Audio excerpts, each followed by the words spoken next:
Hi, I'm Ryan Kordek with the Polk Transportation Planning Organization, and I'm here to tell you a little about the county's draft 2035 Mobility Vision Plan. The 2035 Mobility Vision Plan outlines all of the needed transportation improvements in Polk County through the year 2035. These improvements include highway, transit, sidewalk, bicycle facilities, and multi-use trail projects. The Polk TPO has established a public comment period from August 12th through December 9th of 2010, and the Polk TPO is seeking your input on the projects included in this draft plan. Once approved, this plan will guide future investment in transportation projects in Polk County. In terms of the topics I'm going to cover today in my presentation, I'm going to talk a little bit about why we prepare a long-range transportation plan and what are some of the things that go into that. Talk about the development of the plan, some of the goals and objectives that we strive to achieve in the plan. Talk about future growth in Polk County and how our long-range transportation plan tries to assign projects to address that future growth. Talk about some of the public comment that we received to date, as well as other factors. We're going to talk a little bit about the cost-affordable projects in the plan. These are the projects that we're ultimately recommending for funding through the year 2035. We're going to talk about the prioritization of those projects as well as the revenue that we anticipate to have by 2035 that we can actually fund these projects with. And then to end with, we're going to talk a little bit about how can I provide comments on the draft plan, you as the public. What ways, what avenues do you have to provide comments to us? First off, I guess, what is the Polk TPO? First off, the Polk TPO, the Polk Transportation Planning Organization, is the lead transportation planning agency for Polk County. The Polk TPO develops transportation plans and programs for Polk County as mandated by state and federal legislation. We provide transportation priorities to the Florida Department of Transportation annually. These transportation priorities include road projects, transit projects, bicycle and pedestrian and trail projects. These are also some of the same priorities that Polk County and a lot of the local governments, city governments within Polk County go by. Polk County is governed by a board representing various jurisdictions in Polk County. Why are we updating the plan, you might ask? Well, first off, it's state and federally required of us for Polk County to come up with a long-range transportation plan. And we need a long-range transportation plan to be kind of that main umbrella of projects that that we fund transportation improvements from. This long-range transportation plan is needed because a lot of times we can't just look at a road and say, well, we need to widen it or improve it, or you need a new road here. It's not that simple. A project needs to first be planned and included in a long-range transportation plan because it can take up to 12 or 15 or more years to actually implement a project like that. So you need that plan to give you the guidance and focus to say, well, this is what we want to do in the future. The other thing our plan is based on is growth trends. We update our population employment growth forecasts about every 5 years, and the transportation projects contained in the long-range plan, they try to address where those new growth areas, where the high growth areas are in the county. We also look at what are the new projected revenues coming to us in Polk County. What are some of the impact fees and ad valorem taxes, as well as state and federal sources that are going to be available to us to fund those projects through 2035. We also look at what are the priorities of the community? We want to come back and update our plan about every 5 years so we can say, well, are these the necessary improvements that are needed in Lakeland or Winter Haven or in Northeast Polk County? We want to hear from those communities. We also want to determine that our plan is consistent with local government plans, namely their comprehensive plan and their future land use plans for future growth. And just to give you a couple examples as far as projects from past plan, when I said how it can take 12 or 15 or even more years to get a project actually implemented, these are some projects here that show projects that come from our past long-range transportation plans. This first project is the Fort Fraser Trail between Bartow and Lakeland. Project on the left was taken about 10 or 15 years ago, and the project on the right is showing the project fully implemented. That was a trail project. Of course, we also have road projects. This is Sykes-Hardin Boulevard or State Road 563 in South Lakeland. This photo was actually taken in the mid-1980s, and the Lakeside Village would be there today on the upper left-hand corner of this photo, and this is showing the road under construction. While it wasn't actually there at the time, the Polk Parkway transverses this photo from left to right. Here's a picture of the Polk Parkway. Here's the Winter Haven Area Transit System showing the kickoff of that service. Here's County Road 540A showing the project on the left was before. On the right, you kind of see it after the fact, just recently completed.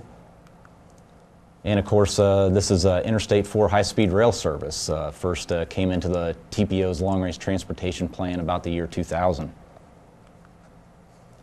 In terms of additional things I'm going to cover now, I'm going to get into the development of the plan, talk about the goals and objectives in the 2035 Mobility Vision Plan, again, talk about future growth, public comment, as well as other factors that contribute to the development of the plan. First off, for the Mobility Vision Plan goals, these are the guiding principles for the development, maintenance, and implementation of the 2035 Mobility Vision Plan. And there's about 7 goals that we have. The first off is multimodal transportation system. Well, you may ask, well, what's multimodal mean? Multimodal to us, to transportation planners, means it's more than one mode of transportation. We're basically saying we want to provide options to get around in Polk County. And in terms of multimodal, we mean also to the number of modes. We're not just talking highway or road and that you get around in your car. We also want to provide options through transit services, through bicycle and pedestrian facilities like sidewalks and bicycle lanes, as well as multi-use trails. Goal number 2 is a sustainable transportation system. We want to try to develop a transportation system that is consistent with future land use plans, is environmentally sustainable, and enhances the quality of life in Polk County. Goal number 3, a regional transportation system. We want a regional multimodal transportation system that efficiently moves people and goods, provides for seamless connections, and is coordinated across jurisdictional boundaries. Goal number 4, freight and goods movement. This is an important one. The transportation system should be developed and maintained to support an efficient movement of freight and goods while providing improved connectivity to major economic activity centers. Goal number 5, an efficient and interconnected transportation system. We're basically striving to maintain an efficient transportation system by managing congestion and improving traffic flow. Goal number 6, a safe and secure transportation system. Here we're trying to provide for safety and security of both motorized and non-motorized travel. Goal number 7, and finally, economic development and fiscal considerations. We want to try to foster the economic vitality and global competitiveness of Polk County, as well as Central Florida, by directing resources to the development of the transportation network. These are the 7 goals that we came up with for the development of the 2035 Mobility Vision Plan. These goals are important because we use these goals to ultimately help prioritize projects. For all the various transit, bike ped, and highway projects, the question we wanted to ask was how well do they meet those goals? Next, I want to cover a little bit regarding population employment growth. I talked about that earlier, and this is an important component of the long-range plan because you may say right now, well, this area or this road doesn't have a lot of traffic, and I can drive from point A to point B quite well right now. And that may be the case, but we as long-range transportation planners need to look out into the future, and while it may be good now, that may not be the case 10, 20, or 30 or more years into the future. So what we do is we come up with population employment forecasts that to a large extent are based on future land use projections for all of Polk County as well as the municipalities. And this chart or graph shows the anticipated population in the years 2035 as well as all the way out to the year 2060. And you can see by the year 2035 we're anticipating a little under 1 million people would be living in Polk County. We currently have about 585,000 in Polk County, so that's a significant amount of growth.